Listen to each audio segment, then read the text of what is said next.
I've talked to thousands of practitioners over the years about target marketing and what it is. And usually the response is this deer in the headlights look, or the response of kind of shrug their shoulder and like, well, everyone's my target market. I want to work on everyone. And that's really unfortunate because target marketing is really crucial to creating a lot less stress in your business in terms of marketing. It might be something like people that have a specific condition, like maybe you have people that you work with that have RSI issues, or maybe another thing is it has to do with their occupation. For example, one of your target markets could simply be all the accountants in a 3-mile radius of your office. And it's just a way of defining groups within the whole potential client pool that you might have. For example, they say, well, my target market is seniors, but it's a huge market. And also with that, think about it, different seniors have very different needs.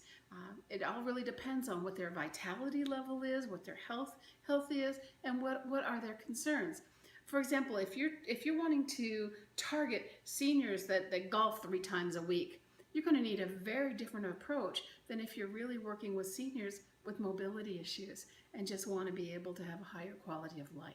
Several target markets, and I really do recommend you have at least 3 different distinct target markets in your practice.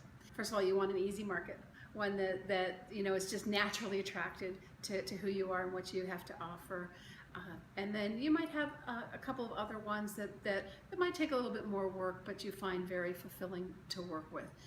The reason why I suggest having 3, and that is if you have one target market, what happens if that target market disappears? I once had a friend who she chose a target market as a demographic, which is usually the worst way to choose a target market. And it was all people who worked at a certain company. Well, guess what happened? Literally overnight, it seemed like that company closed up, left out of town.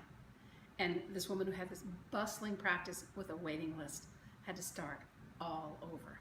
Now, she was really good and good at marketing, so she was able to do it, but it took her about another year to build up her practice again.